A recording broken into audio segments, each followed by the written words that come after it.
Hello folks, welcome back to the Edupedia world, and I am Abhinay Gupta. And today again we'll continue with the same topic, which is the winding up of the companies, right? Referring to the provisions of the Companies Act 1956. So we have done with two portions of the chapter, right? When we talk about winding up, we know that there are three ways of winding up a company. One is by the compulsory winding up of the court. Second is the voluntary winding up by the members and the creditors. And the third is the winding up by the supervision of the court, right? This is the thing that we had discussed in the very first lecture, right? So as per that, we have already covered the compulsory winding up by the court and also the winding up voluntarily by the members and the creditors. And now we move on to the third part of the chapter, which is the winding up subject to the supervision of the court, right? So that will be our core topic of consideration for today's lecture, right? So to start with it, the winding up subject to the supervision of the court. So what do you think? What kind of a winding up is this? Because we have seen that when the court is involved, we have seen the entire procedure of a compulsory winding up. What happens over there is, yes, somebody files a petition, the court goes through the petition order, there is a hearing, both the parties they come, they put forward their views, and then finally the court decides whether or not to wind up the company. So the court feels that yes, it is just and equitable to wind up the company, or depending on the other grounds of compulsory winding up that we have seen in the initial lectures, then if the court is satisfied, the court would order the compulsory winding up of the company.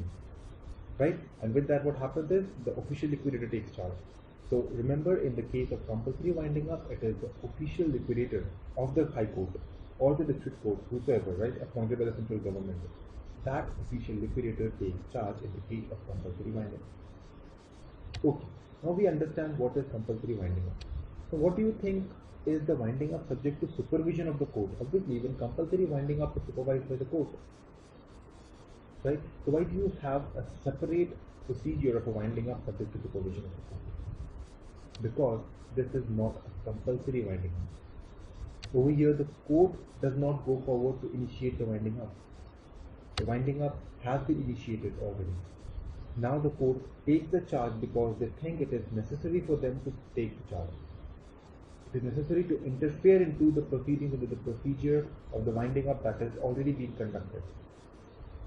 Right? So this is basically a combination of both the voluntary winding up as well as the compulsory winding up. Right? In this situation, the winding up starts voluntarily by the members or the creditors, right? But is then taken ahead with the supervision of the court. Right? There is a hybrid kind of a winding up that you will see. So when we are discussing about the winding up subject to the supervision of the court, we will be referring to the provisions that we have already understood in the compulsory winding up as well as the voluntary winding up, right? That will help you to link it to the other procedures of winding up and stay in touch with the chapter, right? When you have the all-round knowledge, right? When you pick up something from here and compare it to somewhere else, even the previous section, even the previous procedure sinks into your mind and you know the basic distinction. So if you have a case study question in an examination, it is easier for you to reflect and understand what kind of winding up is it. Is it the voluntary winding up, or is it the voluntary winding up which is further superseded by the court? Or is it the winding up that has been initiated and controlled by the court? Is it the compulsory winding up? Right? So all these things, all those points of distinction, right, will be realized when you sit down in an examination to give your answers. So we have seen that, okay, this is the kind of winding up which was initiated voluntarily by the members or the creditors, but then is taken forward subject to the supervision of the court. Then why do you think, what is the reason behind? Why does the court interfere? What is the need for court to come and supervise these kinds of winding ups? Because we have seen that even the members and the creditors voluntary winding up goes on very smooth. And at the end, obviously you have to approach to the court for dissolution. And then the court sends the official liquidator to check whether the procedures, whether the proceedings, right, whether the entire fact of winding up that has been taken forward by the liquidator of the company, whether that procedure was correct. was equitable. And if the official liquidator says that yes, he has very well wound up the company, right? All the procedures were followed aptly, and the concept of winding up was, or the law behind winding up was not at any point of time overruled, right? That the winding up was not conducted in a manner which is prejudicial to the interest of either the members or the creditors or the public interest, right? So basically, we try to understand the circumstance when the court supervises the voluntary winding up. So this is not something that you need to learn or you need to mug up, right? If you understand that yes, these are situations, if they arise, then the winding up has to be taken ahead with some authority, and that authority is the court, right? Now, forget about what we are talking, forget about the points, just think and reply to what I am asking you, right? Suppose you have voluntarily decided that yes, you will wind up the company, right? You have taken charge, the members, they have passed the resolution, and then your winding up procedure starts. The liquidator is appointed by the members and the winding up procedure starts. Okay? Now, when you see that, what is the basic role of the liquidator? To dispose of the assets and pay off the liabilities, right? So if you come to the crux, this is the crux. This is the procedure. Other procedures followed by the liquidator will revolve around the same concept, that he has to dispose of the assets and pay off the liabilities. Now, if at some point of time you find that the liquidator is negligent, he has an ample amount of selling off that asset, right, at a fair market value, but then he does not want to go to those options, he is negligent, and he says, okay, whatever is coming ahead, let it. You don't get enough surplus. People are approaching that, yes, we are the preferential receivers of your dues. We are the overriding preferential payment people, and the liquidator is negligent. Okay, whoever comes is take the money, go away. He doesn't even check what is the priority. Right? Or there can be other situations whether liquidator falls negligent. You know that he is guilty of negligence. He is not taking forward his way, his role with dignity. Right? He is not serious with his task. The procedures are not being conducted the way they are, which may also lead to prejudice the interest of the company or the public. So what do? You have no control, because the board has also lost all their powers. The board has no power in this case because the liquidator has taken charge, and we know the day the liquidator takes charge of the office, the board's powers cease. But again, unless and until the company authorizes the board to continue with their power, or the liquidator authorizes the board to continue with their power. So now, who will put a check on the work done by the liquidator, on the procedures adopted by the liquidator? Nobody can. And that is why the court has to be called. Right? The directors, the contributories, the creditors, whosoever it is, whosoever finds out that yes, the liquidator is negligent, is guilty of negligence, they will approach the court and they'll say that no, this liquidator is not working very well. We want the winding up procedures to be conducted efficiently, and so we want you to please supervise the action, the procedures of that liquidator. Right? That is the situation when the liquidator is negligent and the court should supervise. Agreed with that? Right? Now, okay, the liquidator is not negligent. He is a very sharp and shrewd person, right? He is taking forward the work very efficiently. But he is guilty of partiality. That means there are certain contributors who are supposed to pay a lot of amount to the company. There's a lot of due from that contributories, right? And he did not call them for contributing to the assets of the company. Right? Or he is selling off some assets of the company to those contributories or to those creditors with some partiality. That means with a lower rate, or some assets that were to be sold to somebody else. Maybe there was a charge on that asset and still he sells it off to somebody else. Right? The creditors who were secured with some asset, that security, maybe its value is 10 crores, he sells it off for 5 crores because he's partial with some people. So if the liquidator is partial with his proceedings of winding up, we know that the winding up procedures cannot be conducted with due reference to the procedures. right? And that would lead to prejudice the interest of either the company, the members, the creditors, or even the public interest in general. So if certain situations of that sort arise, then we know that the liquidator is not performing well. Again, who has the power to control the liquidator? Nobody in the company. The board has already ceased to hold their power, to hold their position.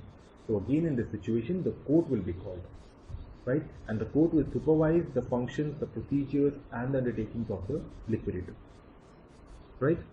Otherwise, also, if the rules of winding up have been violated, right? We are discussing about the circumstances, but I'm not making you mug them up. Just think that yes, in these situations, the court will have to take charge. Why? Because there's nobody else who can take charge. Right? That is the basic point of distinction. That is the basic requirement over there. And the last circumstance that relates to the liquidator where the court would need to supervise the winding up procedure is when the liquidator has insufficient power. Right? So that means the liquidator is not able to go ahead with certain procedures because of the insufficient power, and it needs more power. Who would give them the power? If they want to proceed with selling off certain assets, right? Maybe that had some covenants attached, and they need certain powers which they do not have conferred upon them. So who gives them that power? The power can be given to them by the court, right? So that is when the voluntary winding up will be superseded by the court, or that would be continued with the supervision of the court, if you say like that, right? So the four ways, the four procedures where you find that there is a problem with the winding up that relates to the liquidator, and without the court's interference, the winding up cannot be concluded without being prejudiced to the interest of the company, the member, contributories, the creditors, or the public interest in general, right? So what are those four ways? One, the liquidator is negligent. That means he will take up some action which is not required. Second, he is guilty of partiality. That is again hitting to the interest of the other people towards whom he is not partial, right? Second, he has violated the rules of winding up. He is not going ahead with the rules that is prescribed for the procedures of winding up, and that would be again a prejudice to the interest of the people in general. And finally, when he has insufficient power and he is not able to take forward the procedures of winding up, and he needs the help, he needs the support, and that support will be provided by the court. So in these four situations, without the supervision of the court, the winding up cannot be construed, cannot be continued in its full potential, right? So that is why the supervision of the court is necessary. And then apart from liquidator, there is one more situation that would lead to the supervision of the court, which is on the screen. It says winding up likely to prejudice or give undue advantage to the shareholders. That means it's both ways. Either the procedures of winding up is conducted in a manner that would be prejudicial to the interest of the shareholders, because that was a voluntary winding up, right? And when they went out for the winding up, that is on the voluntary basis, they know that everything is going perfect.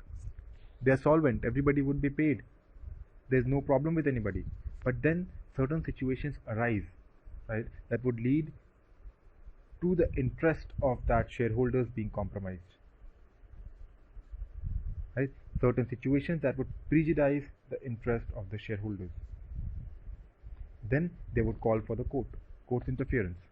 Otherwise, if there is some undue advantage given to certain shareholders, and the other shareholders or the creditors, they will come to the court. They'll say, listen, that guy is getting undue advantages. We don't want that. The winding up proceeding is not being conducted in the manner it is supposed to. So we want you to supervise it. We want you to direct that liquidator with the proceedings, right? So basically, these are the circumstances whereby the court has to interfere. So if you look at it on a zest, if you conclude and in a nutshell, if we have just one statement to say, when does the court supervise the winding up, is when the voluntary winding up is not being conducted in the manner that it should have been conducted, right? There is a drift, and the drift can be because of any of the following reason on the screen.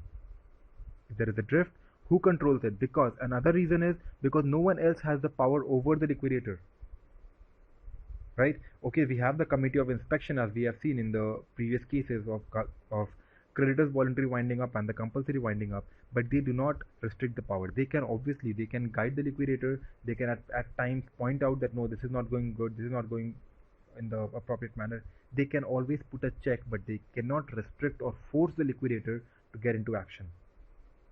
Who has the power to do that?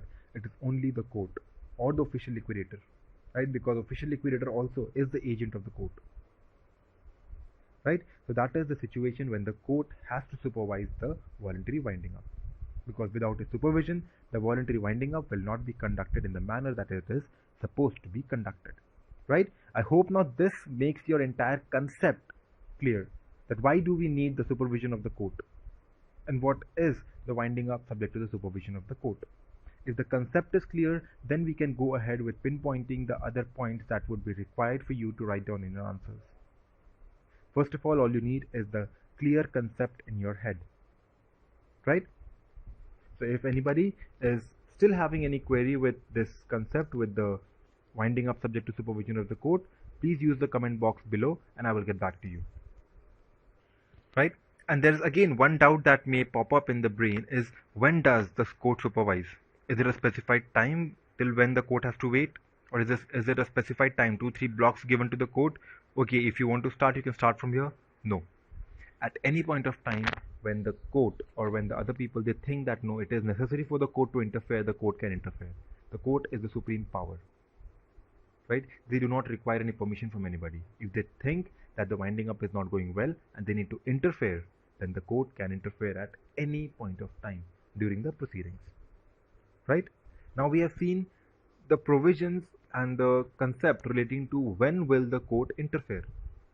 Now we'll move on to the second half, where we'll understand what happens when the court interferes, right? Understand, we have already seen when court interferes, so all the procedures before the court coming into the scene, right? But now we'll move ahead with the procedures that happens or that follows after the court has taken charge, right? So let us go to the next slide for that. The effect of supervision order by the court. So we know the court is the supreme power, right? He can do anything. The court can take away any procedures, right? And nobody has the right to question it. So basically what we see is that the winding up would continue with court's directions, terms and conditions, which means that if at any point, right, the liquidator or the creditor, contributory, they are not sure as to what should be the next course of action, right? They want to be guided, they want to take advice. Whom do they approach? They would approach the court.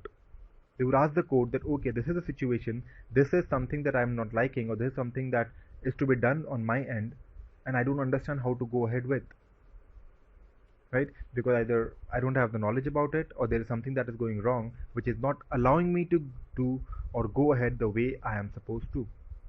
And then the court will direct, okay, is that the problem? This is how you go ahead. If there's something that is obstructing, I will take care of that, right? So at any point of time, if the creditors or the contributories, they want the direction of the court, they can approach the court and court will direct them, right? The entire winding up proceedings, the procedures will now be conducted with the terms and conditions that the court finalizes. All the actions of the contributories, all the actions of the creditors, the procedures taken forward with the liquidator, all of them will now be conducted with the terms and conditions that the court lays forward, right? Next, stay suits and proceedings against the company. Yes, as we have seen, like, just go back to your compulsory winding up, straight over there. Why over there? Because over there you had the supervision of the court from the beginning, right? Over here we have started in the middle, but over there you had it from the beginning when there's compulsory winding up. So what did you see? That when there is compulsory winding up, right, you do not want any interference. So if there is any suit that is filed against the company, if there is any proceeding that is being going on, that is being conducted against the company, they can be put on hold by this relevant court, right? But again, reflect to that situation that yes, if the proceeding or the suit is going on in the High Court or the Supreme Court, then the court will never have the authority to restrict that, right? It can only be with the subordinate courts that the suits and the proceedings can be put at halt, right? Or if there is something that has to be conducted very urgently, then that will be taken away. The charge will be taken away by the jurisdictional court, the court who is supervising the winding up, right? All those cases in the suits, they will shift to the hands of this court instead of the other subordinate courts, right? But then again, one thing you need to understand, that such situations may not necessarily arise. Why? Because if there is any suit and proceedings that is continuing already, the members would not go for voluntary winding up. Before that, they need to dissolve it. They need to dispose of that suit. They need to dispose of that proceeding, because that would act as a hindrance in their procedure of winding up. So what do we assume? That some suits and some proceedings have evolved after the winding up has started. Somebody has filed a petition that, okay, it's not going well. If some issues have come up that may have been instigated after the winding up procedure started, right? Or there were some minute suits, minute proceedings that were going on, and the company knew that, okay, this will be the conclusion, or that will be settled very soon. So in those two situations, you may have the suits and proceedings lying against the company, right? But over here, what remedy do we have is that the court can put a stay on all those suits and proceedings, or take charge of them if they need to be disposed of immediately, right? Then what we understand is that in this kind of a winding up, right, it was a voluntary winding up. It was not a compulsory winding up that was initiated by the court. That means you did not have any official liquidator in this case, right? So who appointed the liquidator? The liquidator was appointed by the party who initiated the voluntary winding up. It's either the members or the creditors, right? Depending on whether the company was solvent or insolvent. Okay, so the liquidator is not the official liquidator, and the liquidator was appointed, and when he was appointed, he had the supreme power, right? He did not have to undergo the guidance of any authority, neither was he restricted by anybody. So he had the power, and that power will continue with him, that yes, you can go ahead with all the powers that you had. But if you see that there is a situation that the court has to interfere, that the winding up will be carried forward with the supervision of the court, then you understand one situation, that if the court has come into play, then there is something that is going wrong, right? So for that specific act, the court can lay a restriction. The court can impose a restriction on the power of the liquidator. And when that is done, then we say that the liquidator can carry on all the powers that it had, right? But subject to the imposition of the restrictions that the court has. If the court has imposed a restriction on the power of the liquidator, subject to that restriction, all the other powers will continue with the liquidator, right? It is only for that specific insertion, for that specific power of the liquidator, that the court restricts, that over here you need my actions. We will not allow you to go ahead with such powers because either you're negligent over there, or you have been guilty of partiality, or that power that you are exercising is not being exercised as per the rules of winding up, or that is not sufficient for you. So we will restrict that power and give you some other powers that you are supposed to do. We'll direct you as to what is to be done, and for taking up that direction, that course of action, the court will also lay upon the power on the liquidator, right? And we know that yes, in this situation, once the court comes into play, once the court comes to supervise the order of the winding up, supervise the entire winding up, then the court will have the power which is similar to the compulsory winding up, right? So from this point onwards, the court will take away, the court can take charge of the entire liquidation, of the entire winding up, as if it was the compulsory winding up ordered by the court. The court will have same powers over you, right? So if you reflect what were the powers over there, if we look into it, if we go to some of the powers, then what we had seen, that they can stay the suits and proceedings of the subordinate court, right? They can transfer it from one court to another, right?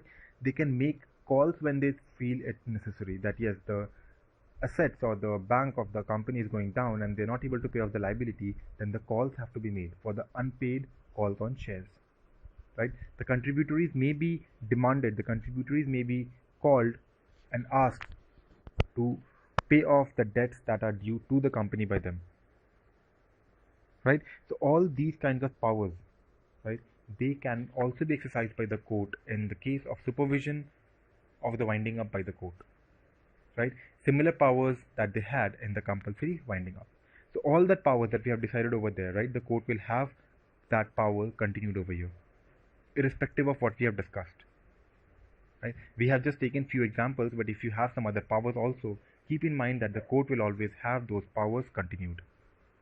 And when we are talking about the powers of the court, right, there's one thing again that we should keep in mind is the power to appoint the official liquidator. Right? So at any point of time during the proceedings of the winding up or with the initiation of the supervision of the court can appoint the official liquidator. And that official liquidator can either be an additional liquidator along with the liquidator of the company that has been appointed by the members, or that liquidator can also remove the previous liquidator and take charge. So if we feel that the liquidator that was appointed by the company was grossly negligent, right, or was highly partial, or maybe he did not have any power in his hand, or whatever, he is violating the rules, he is not conducting the winding up in the appropriate manner, then the court can also decide that okay, we need to remove this liquidator, and the official liquidator will take charge and wind up the company in the due proceedings. Right? So if the court also thinks that to conduct an efficient winding up it needs to remove that liquidator, the court can also do that.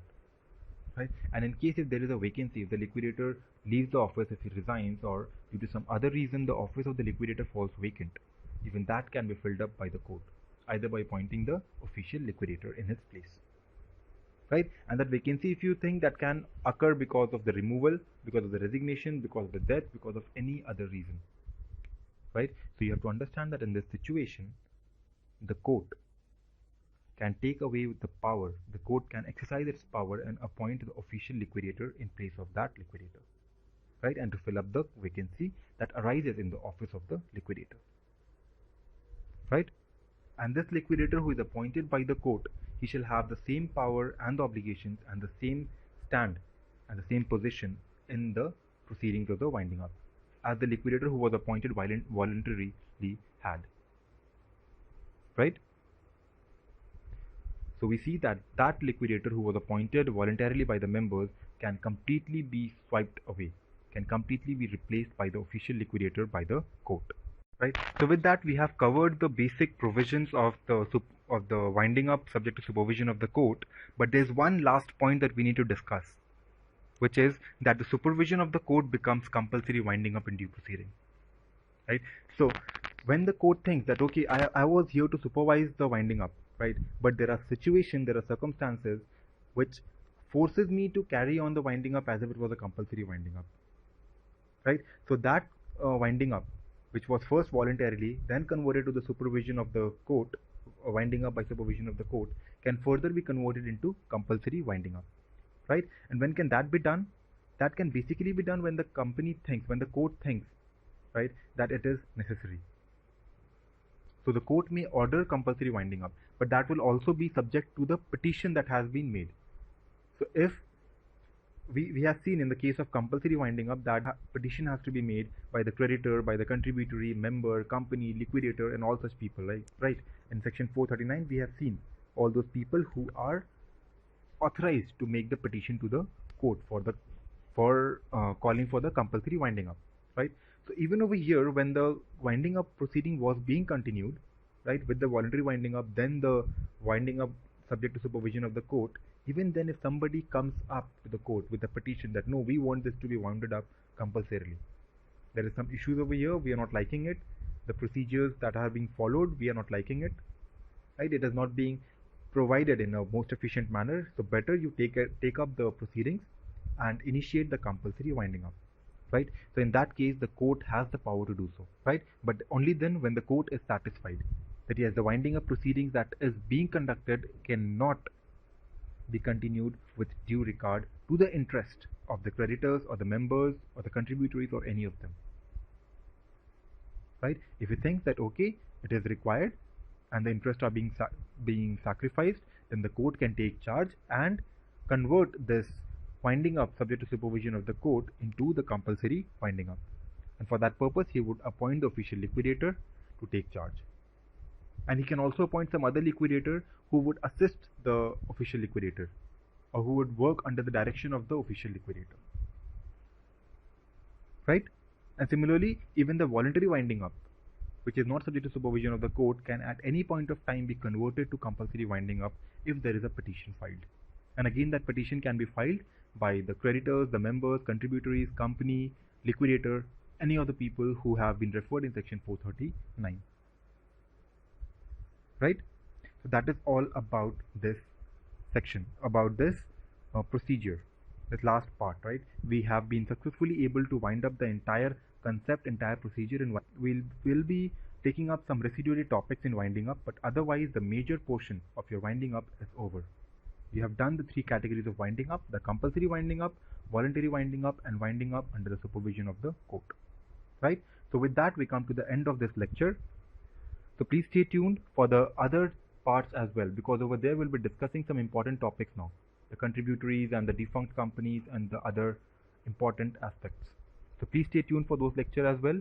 Until then, this is Abhinav Gupta signing off. Thank you and bye-bye.